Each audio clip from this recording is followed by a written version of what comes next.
Health news మీకోసం. మధుమేహంతో ముడిపడిన జబ్బులనగానే గుండె, కిడ్నీ, కంటి సమస్యలే గుర్తుకొస్తూ ఉంటాయి. కానీ కాలేయం దెబ్బతినడం అనేది కూడా ఎక్కువగానే ఉంటుందని పేర్కొంటున్నారు పరిశోధకులు.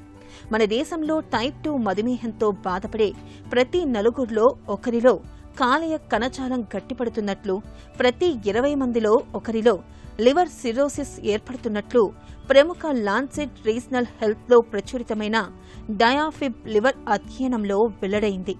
దేశవ్యాప్తంగా వివిధ ప్రాంతాల్లో పరీక్షలు జరిపి మరీ ఈ విషయాన్ని పరిశోధకులు గుర్తించారు.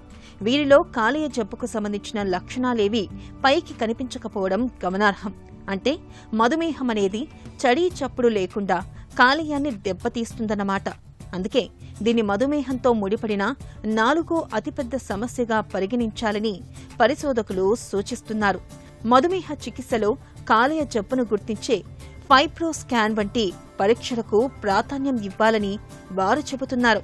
మధుమేహంలో కాలేయం గట్టిపడడానికి ఊబకాయం, కొలెస్ట్రాల్ మోతాదులు అస్తవ్యస్తం కావడం, కిడ్నీ సామర్థ్యం తగ్గడం, దీర్ఘకాలంగా మధుమేహం ఉండడం వంటివి దోహదం చేస్తుండొచ్చని పరిశోధకులు భావిస్తున్నారు. ముప్పు ఎక్కువగా ఉన్నవారిని ముందుగానే గుర్తిస్తే సమయానికి చికిత్స చేయడం సాధ్యమవుతుందని, కాలేయ సమస్యలు మరింత తీవ్రం కాకుండా కాలేయ వైఫల్యం బారిన పడకుండా చూసుకోవచ్చని పరిశోధకులు వివరిస్తున్నారు.